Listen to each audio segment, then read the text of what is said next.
Firman Kudus Kebangunan Pagi, Kristus yang Al-Muhid seperti yang diwahyukan dalam Injil Matius, minggu keempat, Kristus sebagai pusat dari Allah Tritunggal yang telah melalui proses hari keempat.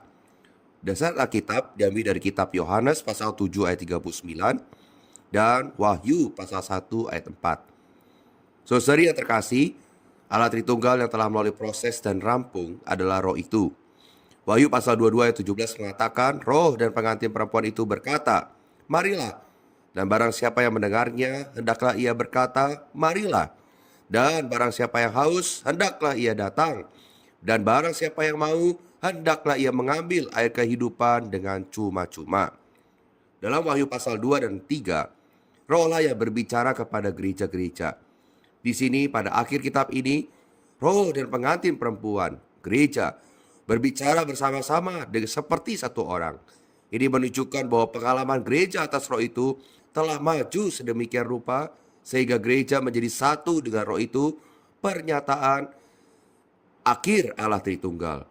Seluruh wahyu Alkitab memperlihatkan kepada kita satu kisah cinta dari pasangan alam semesta.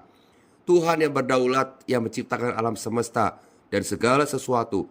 Allah Tritunggal, Bapa, Putra, dan Roh yang melalui proses inkarnasi, kehidupan insani, penyalipan, kebangkitan, dan kenaikan, dan yang akhirnya menjadi Roh pemberi hayat, menikah dengan manusia tripartit yang tersusun dari roh, jiwa, dan tubuh yang diciptakan, ditebus, dilahirkan kembali, diubah, dan dimuliakan, yang akhirnya membentuk gereja yang mengekspresikan Allah.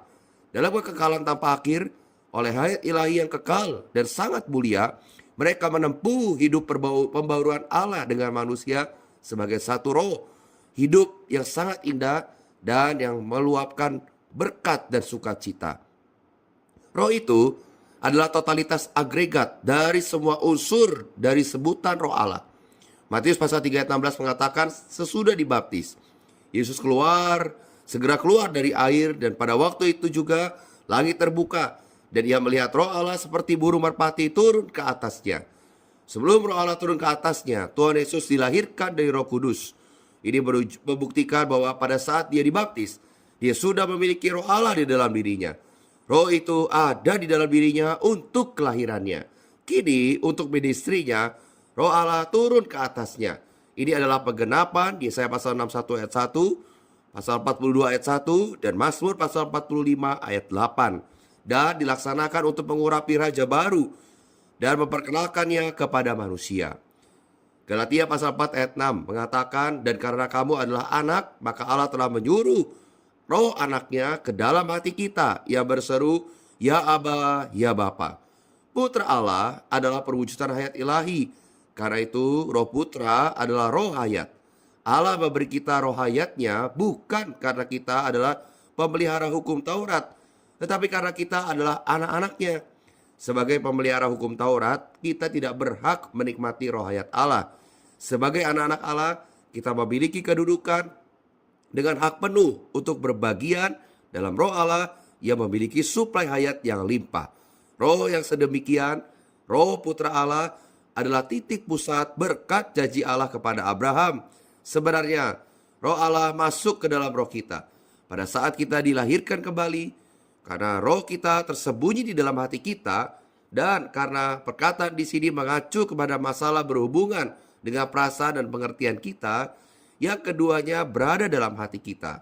Maka ayat ini mengatakan bahwa Roh Putra Allah diutus ke dalam hati kita. Sebagai perampungan dari Allah Tritunggal yang telah melalui proses dan rampung, roh itu adalah berkat dari ekonomi perjanjian baru Allah. Galatia pasal 3 ayat 14 mengatakan, Yesus Kristus telah membuat ini supaya di dalam dia berkat Abraham sampai kepada bangsa-bangsa lain. Sehingga oleh iman kita menerima roh yang telah dijanjikan itu. Ayat ini menunjukkan bahwa roh itu adalah berkat yang Allah janjikan kepada Abraham untuk segala bangsa, dan yang telah diterima oleh kaum beriman karena iman di dalam Kristus. Roh itu adalah roh majemuk. Di dalam ketritunggalannya, dia melalui inkarnasi, penyalipan, kebangkitan, kenaikan, dan turun kembali, sehingga kita dapat menerima dia sebagai hayat dan segala sesuatu kita. Inilah fokus Injil Allah.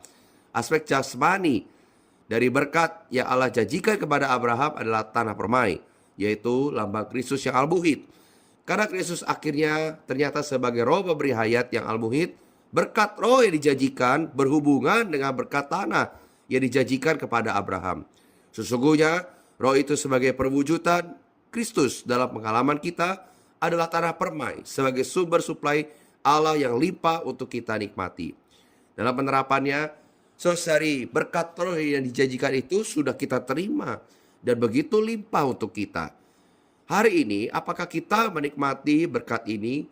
Jika kita menikmati berkat ini, maka kita akan terus bertumbuh dalam hayat. Hari ini, suplai limpah lengkap dari roh itu selalu tersedia untuk kita. Berkat ini diberikan utuh, bukan sebagian.